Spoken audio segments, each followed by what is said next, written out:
আসসালামু আলাইকুম, iPhone repair and service থেকে বলতেছি।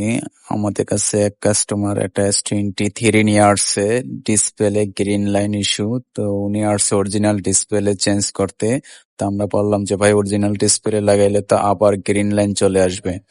তারপর ওনাকে বললাম যে মার্কেটে একটা ওএলইডি ডিসপ্লে আছে, আপনি চাইলে এটা লাগাইতে পারেন। এটা লাগাইলে আর গ্রিন লাইন আসবে না, আর ডিসপ্লে রেজলিউশন অনেক ভালো থাকবে, কালারও ভালো থাকবে, ফিঙ্গারও কাজ করবে। পরে উনি বলল ঠিক আছে ভাই, তাহলে একটা লাগিয়ে দেন।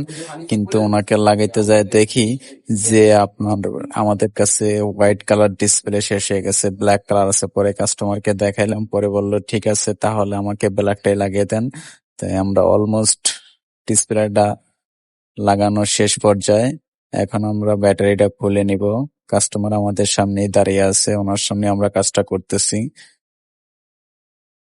ডিসপ্লেটা আমরা মোটামুটি সবকিছুই এখন ফিটিং করতেছি। আমাদের এখানে আসলে অবশ্যই আপনারা ভালো সার্ভিস পাবেন। আশা করি আপনারা একবার কাজ করাইলে পরবর্তীতে অবশ্যই আমাদের কাছে আসবেন। আর আমাদের এখানে অ্যাভেলেবেল ডিসপ্লে গুলো আছে, চাইলে আপনারা যে কোনো সময় আমাদের সাথে যোগাযোগ করে এসে ডিসপ্লে লাগিয়ে নিয়ে যেতে পারবেন।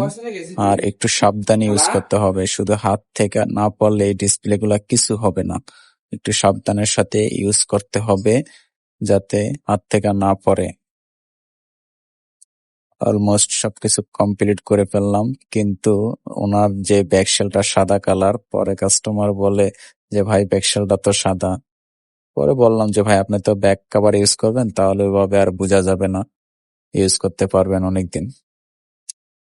মোটামুটি আমরা কাজটা কমপ্লিট করে ফেলছি। এখন আঠা লাগিয়ে ব্যাকশেলটা লাগাবো।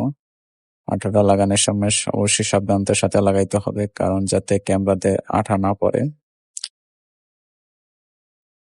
ওকে, সবাই ভালো থাকবেন, সুস্থ থাকবেন, দোয়া করবেন।